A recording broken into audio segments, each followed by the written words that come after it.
about your Sacramento Kings? Yeah. Kind of out of sight, out of mind right now. This is the time of year for that. But soon, the Beam Team, was they still the Beam Team? There's like 2 guys left from the Beam Team, I think. Yeah, but the Beam's not going anywhere. No, Beam's not going anywhere. Terrence Davis was waived yesterday. Don't be surprised. Who knows? See what happens if he clears waivers. I wouldn't close the book on him yet. With the Sacramento Kings, we'll see. Checked in with some friends over there that know things. One thing, I don't know if you saw this hit the aggregations yesterday. I honestly don't even know where it started, but at least a couple of, at least reputable folk said that there had been conversations with the Kings and the Sixers on a possible Dario Saric, Kelly Oubre move. I don't know if you happen to see that.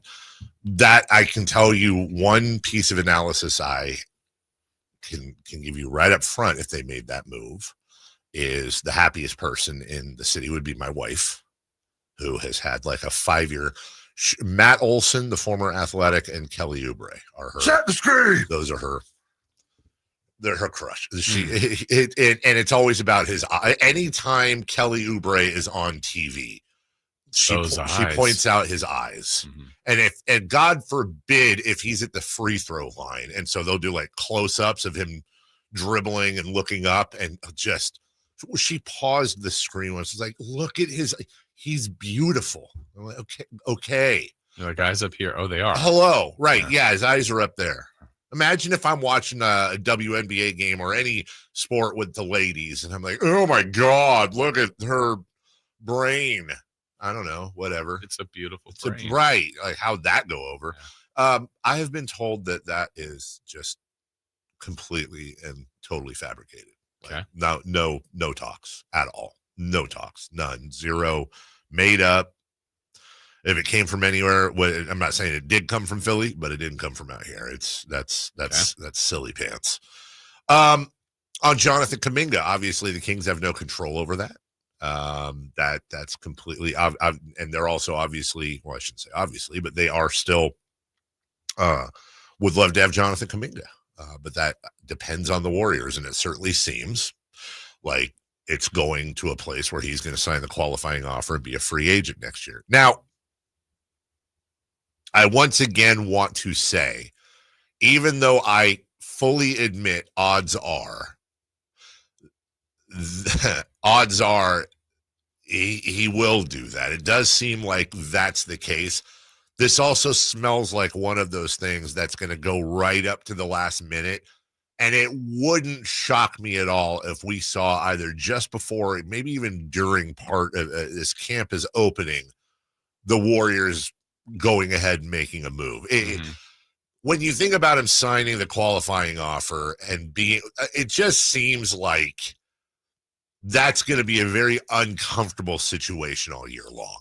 Just a very uncomfortable. And the Warriors will effectively be holding on to Jonathan Kuminga for a year, who's not going to want to be there, who is very publicly stated he doesn't want that situation. He doesn't want that contract.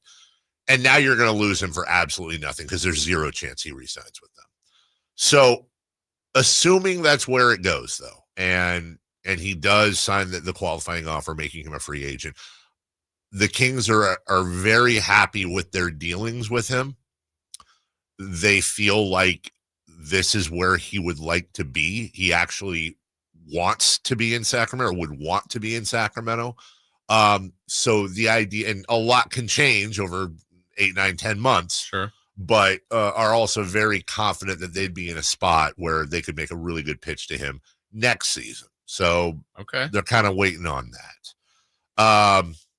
The Terrence Davis thing, much like the Jonas Valanciunas thing, those are money moves. They're inching up. They're trying to create as much room as they can without there's no, it's not that they can't go into the tax, but the idea, again, off record, in the sense that I'm not going to attribute it to anybody, and I don't disagree with this. Look, as long as they have the ability and the clearance to go into the tax, I'm good. But the thought is why do it for a team? Why do it for a team that's not going to be a contender this year? And the only other thing I really checked in on is, and I'm happy and worried to report, but happy in the sense that it's not like it's just me or you. They're aware that they need a 4.